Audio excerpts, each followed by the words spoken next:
thank you, Mayor, for joining us today. We just wanted to hear a little bit from you about our beautiful community, about Fort Smith, Arkansas.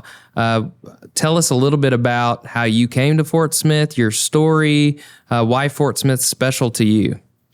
My story starts with my grandfather, my great-grandfather, George McGill, who served in the Civil War. And when he was discharged in Mississippi and found his way to Fort Smith, Arkansas, to the banks of the Arkansas River, and settled down. Now, I often ask the question, why didn't he continue? Or why did he settle in Fort Smith? But he did. And that's where my lineage starts, when he landed here and put roots down to raise his family in Fort Smith, Arkansas. And so that's my beginning. My beginning starts in Fort Smith, Arkansas. And so there you go. Yeah, so you're now the mayor of Fort Smith, Arkansas. Mm-hmm. So how did you go from, I assume you grew up here in Fort Smith? I did. Your family's from here. How did all that transfer? Where'd you go to school? Those kinds of things. I went to public schools. I went to a small elementary school located close to the Arkansas River. And it was called Dunbar Elementary, named after the famous African-American poet and writer, Paul Laurence Dunbar. And it was a small school. The community I lived in had an enclave of African-Americans that lived there. And we attended this small school, and there were 2 rooms in the school. And each room housed 3 elementary grades. First room had the 1st, 2nd, and 3rd grades. Oh, wow. And the second room had the 4th, 5th, and 6th. And there were so few of us that in each classroom there would be a row of first graders. Then there was maybe a row and a half of second graders. Then there was a row of third graders. And one teacher for that class. And she would take time to teach the first graders. Then she would assign them some work. And then she would begin to teach second grade lessons and so forth. And so by the time I was in the 3rd grade, I had memorized it all because I'd heard it all, starting in the 1st grade. And the same happened in the 4th and 5th grades. But amazing teachers who understood us, understood the environment we were living in, would instill in us this sense of pride and dignity that superseded the everyday living conditions. And so our everyday living conditions did not impact our desire for education, our desire to be good people, and our belief in America and its values. When I think of somebody who has pride in our community, you come to mind immediately because of how much you love this place, how you tout what all the great things are happening in Fort Smith, but you've seen it change over the years. Like, what are some things that you've seen change over the years, and what are you excited about? You know, the one thing that I've seen change is very little change in the attitude of people who have families here, have their legacies here. That strong belief in community, that strong belief in self-pride and dignity, and that strong belief in that we are strong, we're resilient, and we are going to make it. We're going to survive. And at the same time, we're going to embrace our neighbors as friends. And that even back in those days, that meant every race, creed, and color. In our neighborhood, we had every race, creed, and color in my neighborhood, even in the, early 60s. And many of those men, they're still my friends today. We talk about our times as kids growing up. So it's that sense of family, so to say, that sense of community, and that sense of I've got your back, I've got my community's back. And so that still exists today in many, many segments of our community.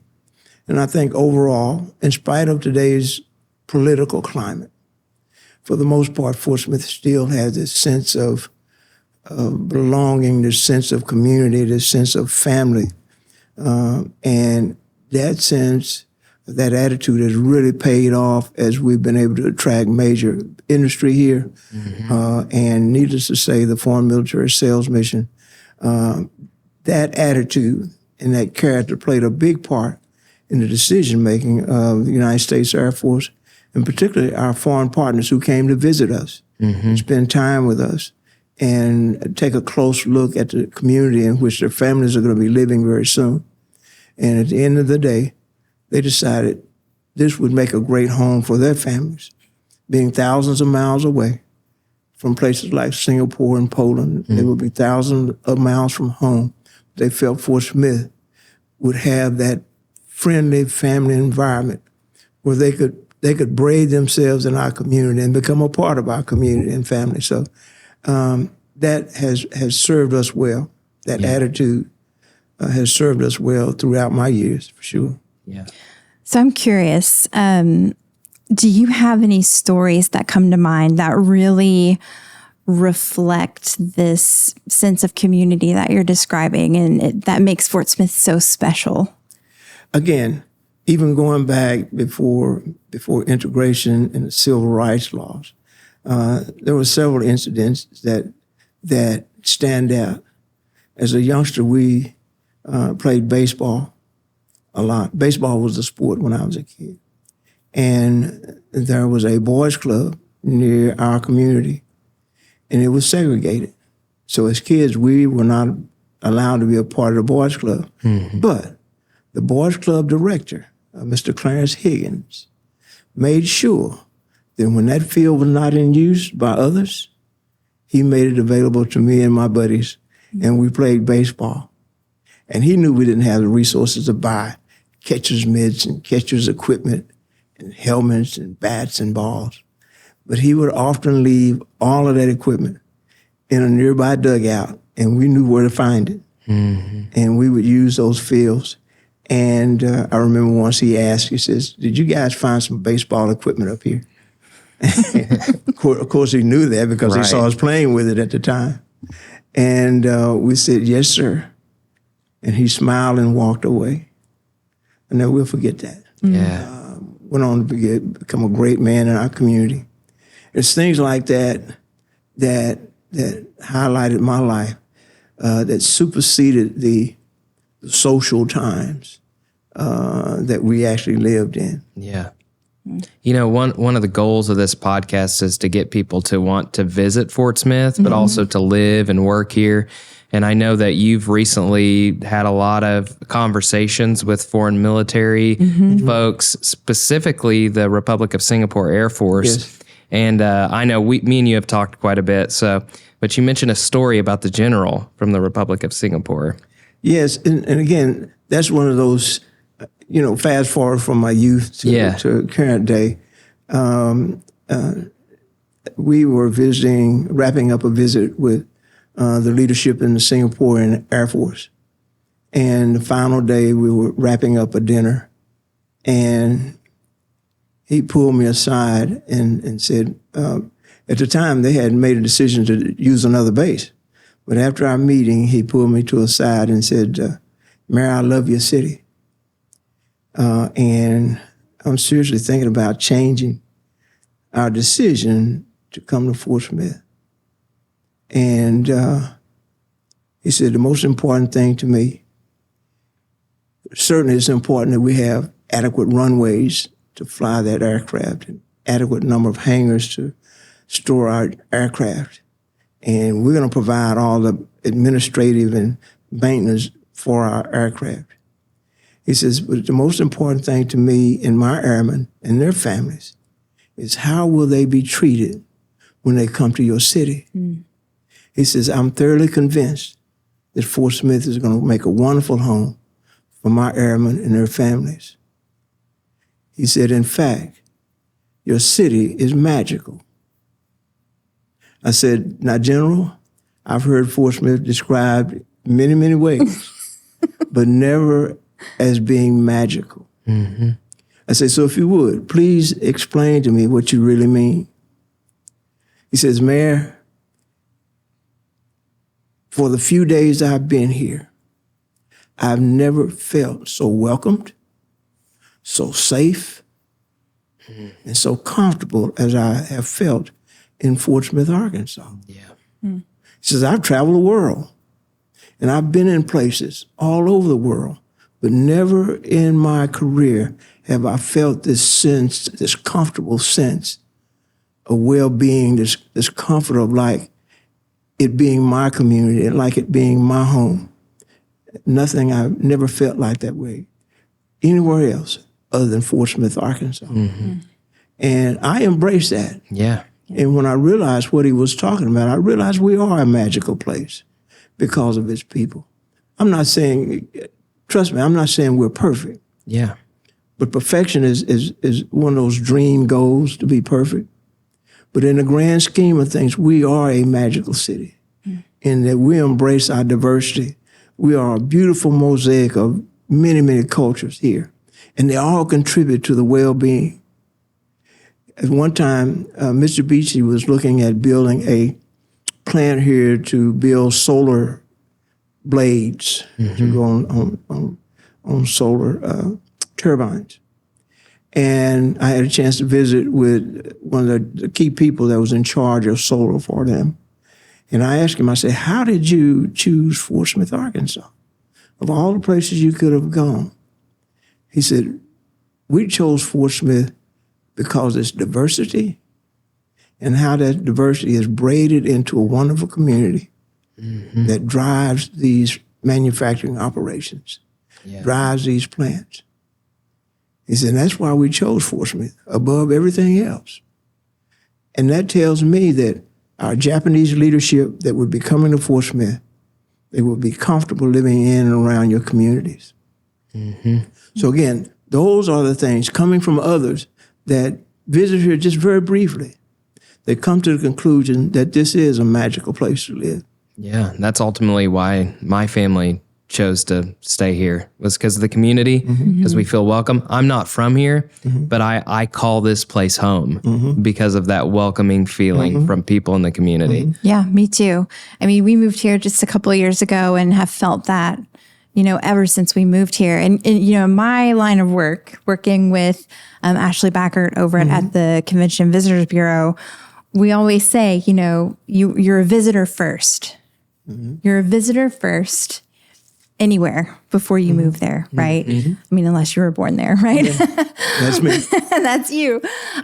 So for visitors coming in, what do you say Fort Smith has to offer? What are the benefits of coming to visit Fort Smith?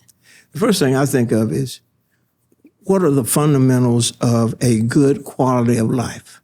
And we have those in abundance. Starting with the safety and security of our city. And the safety and security of our city is driven by the pride and dignity and of its citizens. The law-abiding citizens drive the safety. And we have a very, very low crime rate. I often kid my friends from the North when they come to visit, share a story where they had a friend of mine, an attorney friend, that came down to do some estate work for one of our residents here. And he was here about a week, but as we moved about, we had to visit banks and places like this. And as we were leaving one of the banks, he turned and asked me, he says, McGill, now exactly where are we? I said, what do you mean, where are we? I said, we're in Fort Smith, Arkansas. Is that what you mean? He says, yeah. He says, I've been in town 3 days, and I've gone into a pharmacy, 2 banks, and I've gone into supermarkets, and I've never seen a security guard anywhere. That's true. He said, what kind of place is this that you don't have to have security. Yeah. I said, welcome to our city. We are law-abiding citizens. I'm not saying that somebody may not try something off the wall, but we don't have to stick our money up under a glass at the bank. We don't have armed guards standing at the entry of our supermarkets and pharmacies, because we take a lot of pride in our community, and we know the responsible party for safety and welfare is each individual. Right. In each neighborhood. So with that idea, that philosophy about what community is, you get it when you see how safe our community is. Yeah. When you see how friendly it is. He said, no one took a second look at me when I walked into places. I said, why would they? You're there to conduct business. That's right. So again, that's a sense of our community, and it's hard to quantify, it's hard, but it's a special feeling you get, like the general said. It's a special feeling that I've gotten since I've been in Fort Smith.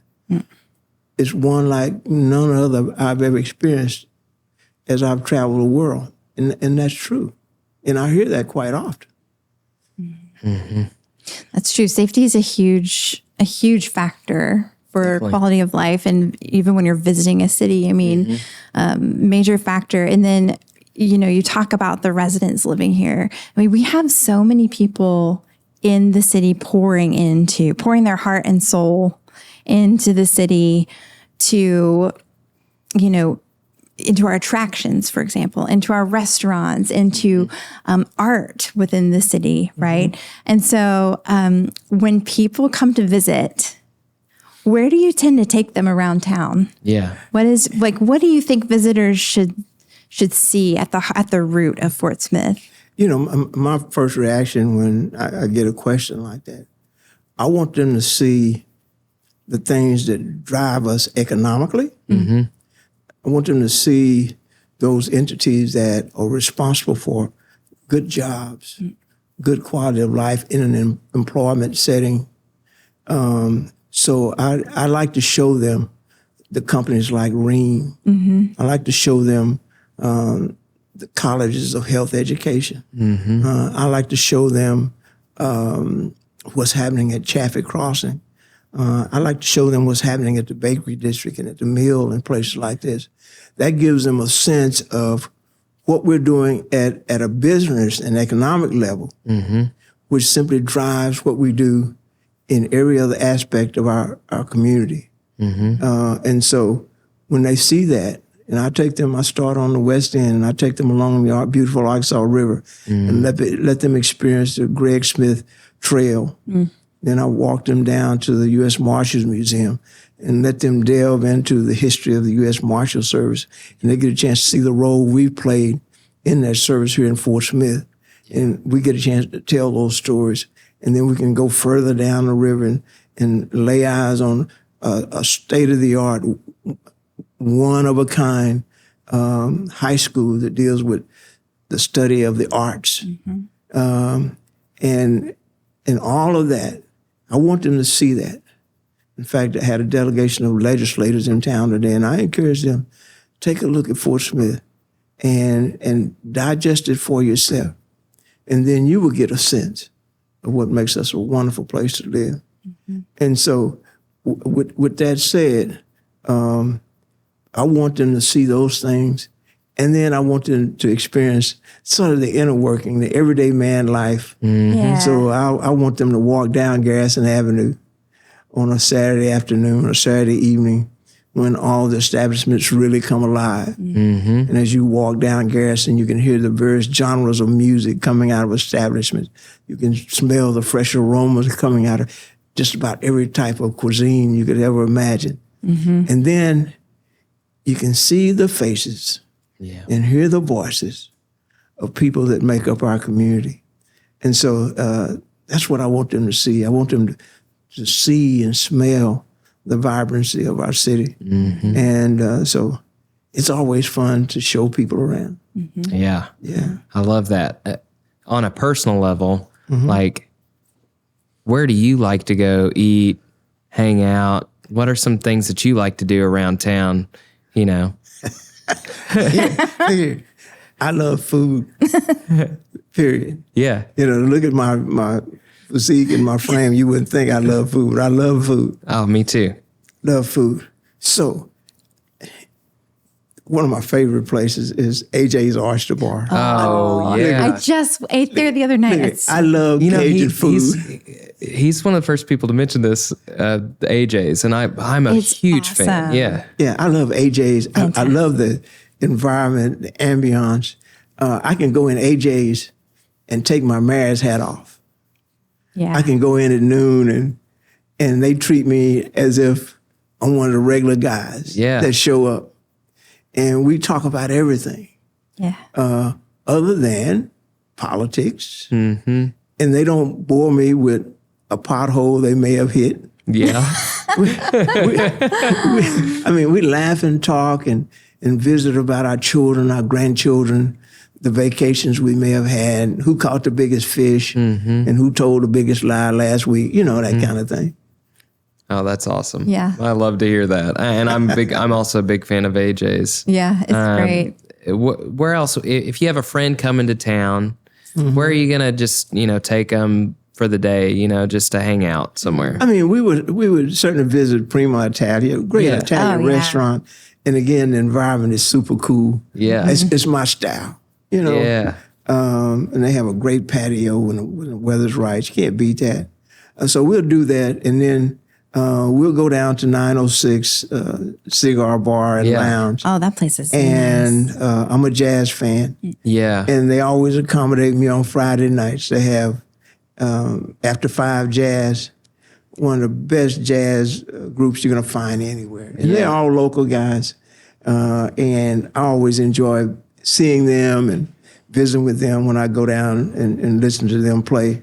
So I will go there, and we have many, many other fine restaurants around the city that would touch just about any taste bud that you can imagine. Yeah, I'm amazed by the amount of people that don't know about places like Prima Italia or even AJ's or 906. I mean, I can tell you must like music because all three of those places have great live music. They have great live music. Yeah. Word on the street is that Mayor was a musician. Wait, what? Okay. Tell me more. I need to know more. Inside scoop, Mayor. I'm sorry for throwing you under the bus. Mr. Mayor. No, Josh, thank you so much. Mr. Mayor, please tell us more about this. That was in my youth.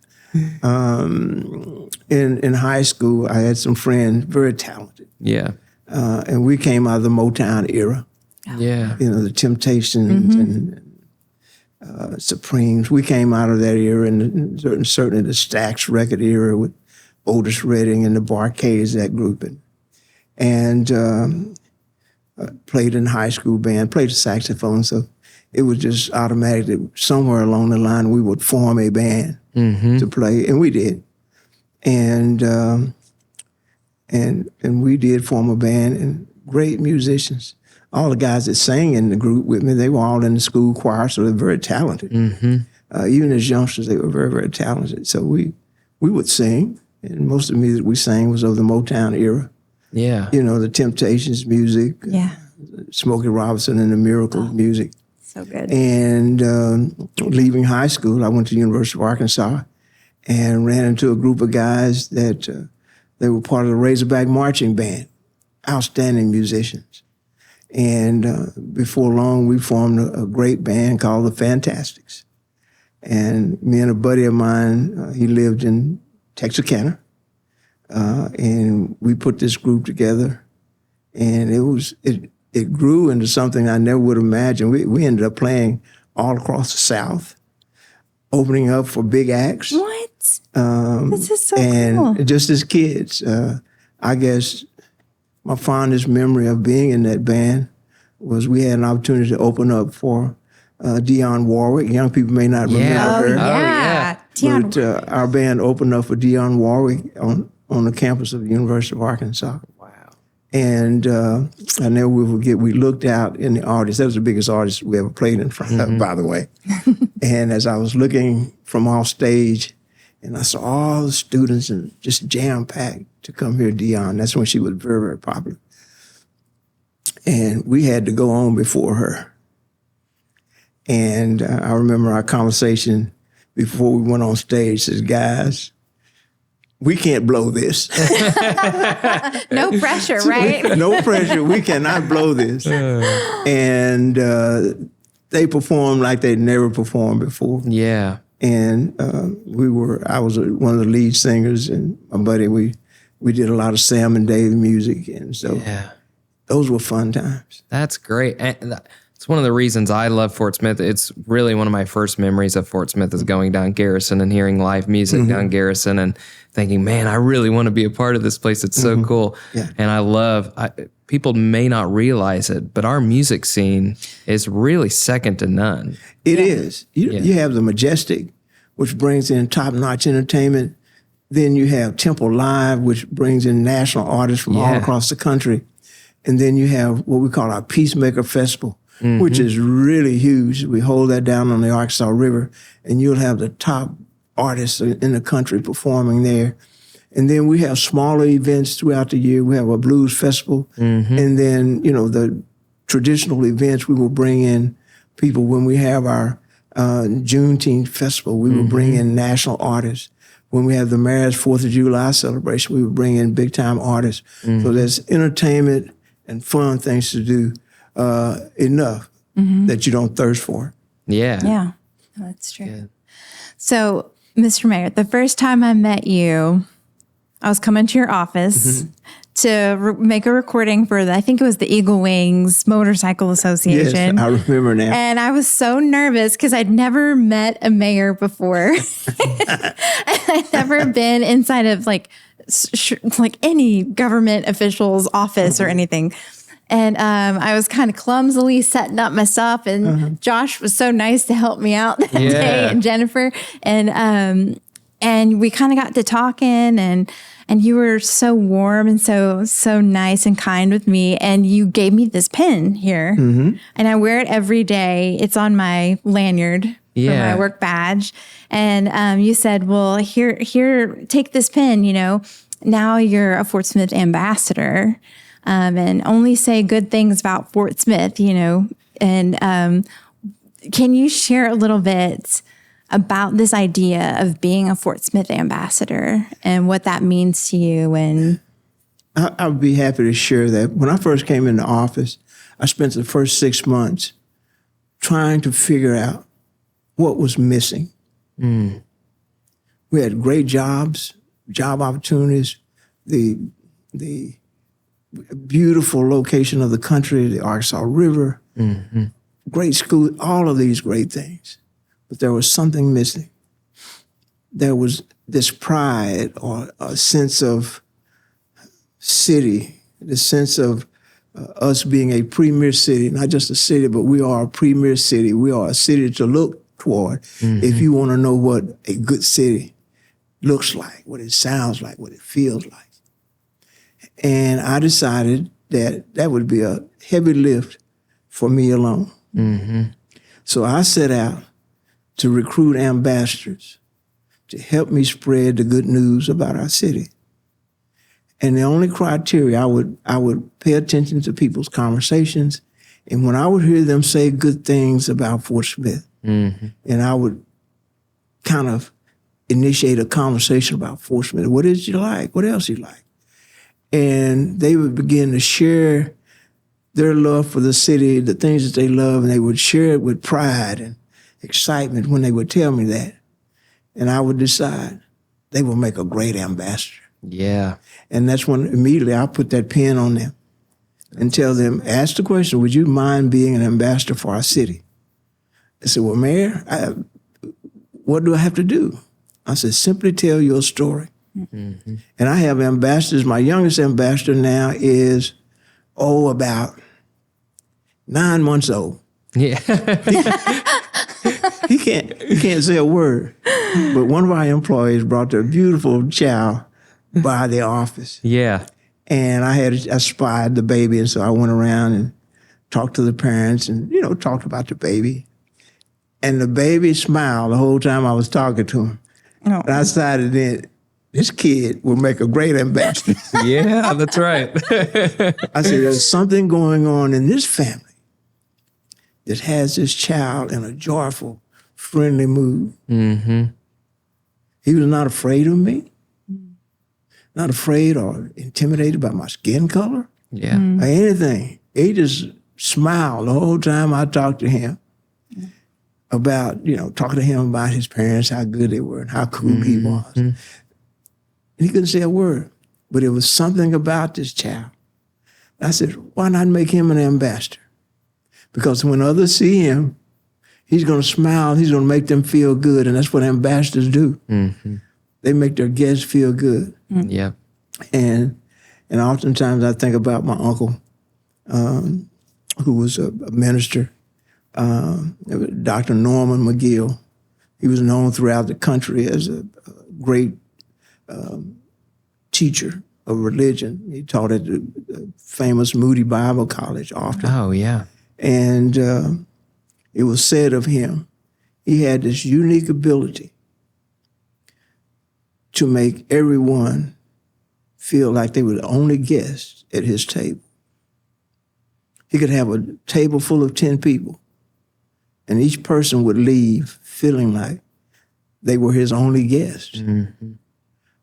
And so I try to do that, make people feel like they are important. Yeah. And they are vital to our community. Every employee is a part of the vitality. Mm-hmm. And when a person goes to work at Ream or Baldor, they take a piece of that company, they take a piece of our city, they take a piece of our pride to their job site. I recall at one point, Gerber was thinking about relocating or downsizing, which would mean the closing of maybe 1 or 2 plants across the country. And the leadership came to Fort Smith to tell us that. Yeah. So we're going to have to make some tough decisions. And the Fort Smith operation is in that conversation. And we want it to not surprise you if we have to close that operation. It's strictly a business decision. And I was there, and a chamber of people were there. And as he began to share what could be devastating news for 600 or 700 people and families. And I told him, I said, I understand your business and I understand how important it is you make a profit. And you told me that our Gerber plant has one of the highest costs to operate. I said, but that should not be the determining factor.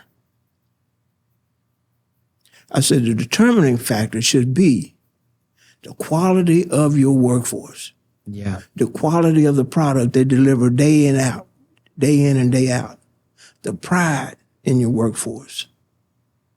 I said, look at that data first. Mm-hmm. I said, when you do, you're going to decide that we're going to keep the Fort Smith plant because there's more to a quality product than the cost of making it. Yeah. Oh, that's good. Mm-hmm. And they chose to stay in Fort Smith. And it feels good when I go by there to understand how close we were to losing this major operation in our city. That's amazing. Mm-hmm. I really feel like you've carried the legacy of your uncle really well. Mm-hmm. And I personally feel like you treat me and my family that way, like we're the only people in the room when we're talking.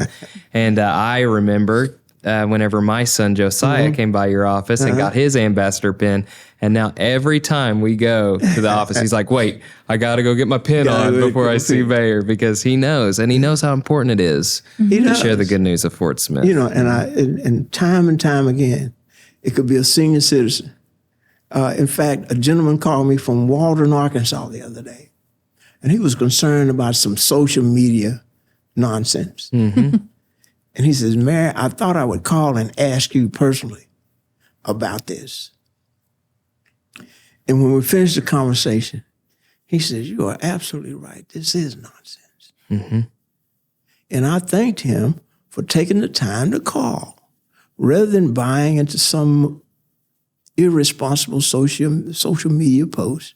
He took the time to pick up the phone and call all the way to Fort Smith.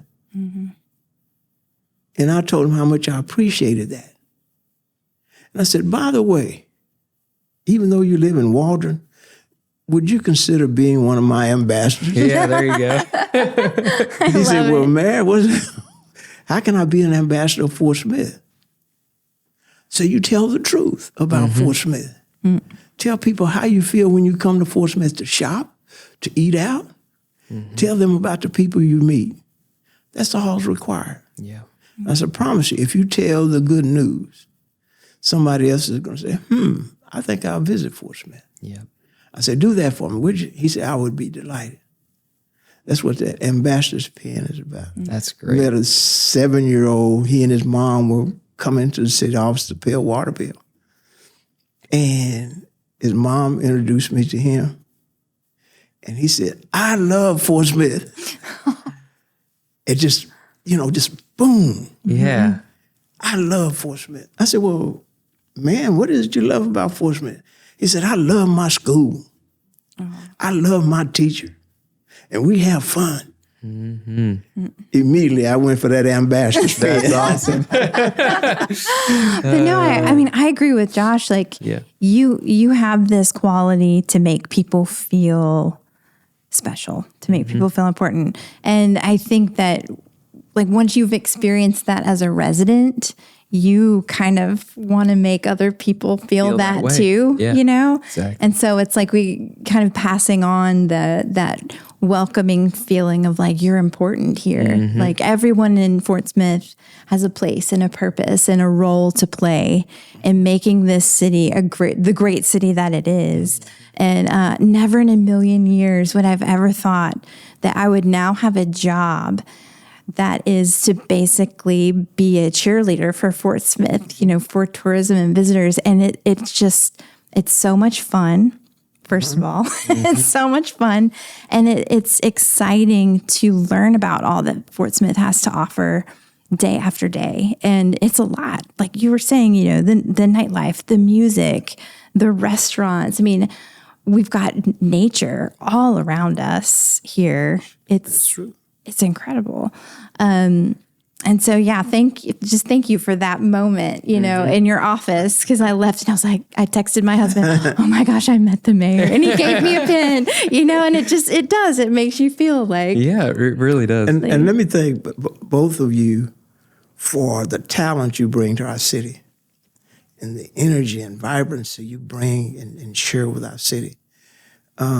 This youthfulness and the love that you bring to your jobs and your careers, that has had a significant impact on the visions we have for ourselves and our future. And I'm excited about what you're doing at the Advertising and Promotion Bureau. Really am. It's going to be one of the driving forces of painting a picture of our city, that beautiful picture that talks about Fort Smith pride and why we're River Valley strong, and why you can show up and in a brief period of time you get a certain vibe. You get a certain vibe about, and sometimes it's hard to figure out where is that coming from. It could be the sound of music as you walk down Garrison. It could be a beautiful sunset as you walk along the Arkansas River. But there's a vibe that you get when you're in this city. And it's hard to explain. Yeah. But it's a special vibe that kind of reverberates through your being. And before long, you end up with a smile on your face. So we've talked a little bit about the past, a little bit about what's going on now. What things are you excited about for the future in Fort Smith? I know there's some things on the horizon that are incredible, and I'd just love to hear from you what you're excited about. I'm excited about the things that have started. It's going to transform this not only Fort Smith, it's going to transform the state and the region for the next 50 to 75 years. Interstate 49 is huge. Yeah. As we complete the interstate connection that starts from the Canadian border all the way down to Louisiana. The impact that's going to have on trade and travel. And we sit right at the intersection of Interstate 49 and Interstate 40s. Yeah. I'm excited about the funding we receive for the Slackwater Harbor. Right. Yeah. That's going to be major Yep. for our partners in Northwest Arkansas. And keep in mind, we are part of Northwest Arkansas. If you think politically speaking, we're part of the 3rd Congressional District. We are part of this amazing part of the United States that's growing by leaps and bounds. Right. And we think of our business partners, the Walmarts and the Tysons, as we build that Slackwater Harbor, and then they begin to offload freight that will travel down the Arkansas River to go down to the ports in Louisiana. Mm-hmm. That is huge. Right. The transportation savings dollars are going to be huge. That the intersection, and they're building it now. It's not a dream anymore. They're building the interchange from Alma, Arkansas to Fort Smith, and a new bridge over the Arkansas River. And we have large chunks of 49 already across Fort Smith, and it goes to Texarkana. Mm-hmm. That's huge. And I think about certainly the decision the military has made, not only with Ebbing Air Base, by putting this training facility there, by putting that there, and then convincing our foreign allies that this is the place for you and your families to train. Mm-hmm. And it's really interesting that the Singapore delegation was the first one to show up and take a look at Fort Smith. Mm-hmm. They went back to D.C., where all of those militaries work with our national defense, where they all work. And they began to share the story of Fort Smith, Arkansas. And shortly thereafter, here comes key people from the German Air Force, key people from the Polish Air Force, key people from Switzerland. They begin to show up in succession to take a look at where their men and women may be training and where their families may be housed for a period of time. Mm-hmm. And they all walked away with the conclusion that this is a great place for our families. This idea of how will our families be treated if we go there and train. That's amazing. Because a lot of these families are going to be living in our communities, not on a base. They're going to be in our communities, working. They will all shopping, live and work in the community. Yeah. Many of these missions have been in the past housed on a military installation. So all of their activities, all of their medical, all their schooling was on a base. Mm-hmm. But this time, this is a new experiment for the United States military. Because of Fort Smith and because of who we are, they feel comfortable letting these individuals live in our community. Mm-hmm. They don't have to build housing. They don't have to build medical facilities. They don't have to build schools.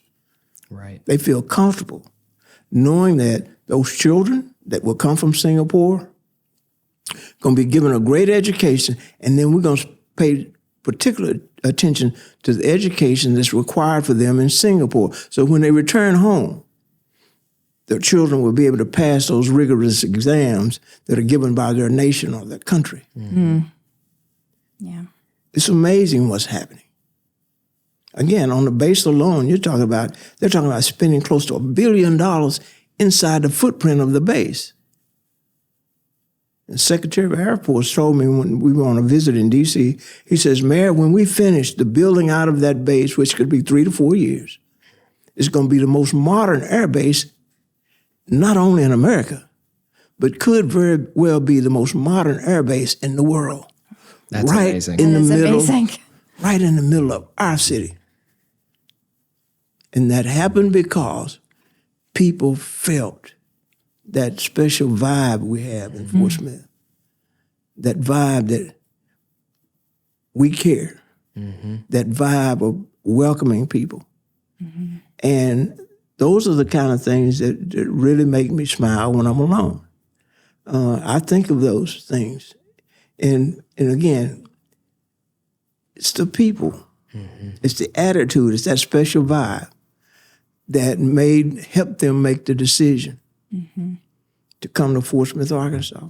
And then I look at our local manufacturers. We have companies, national companies, international companies here. And I pay attention to what they do. And what we're finding is that these companies have to expand due to new product lines, to running a good, tight business environment.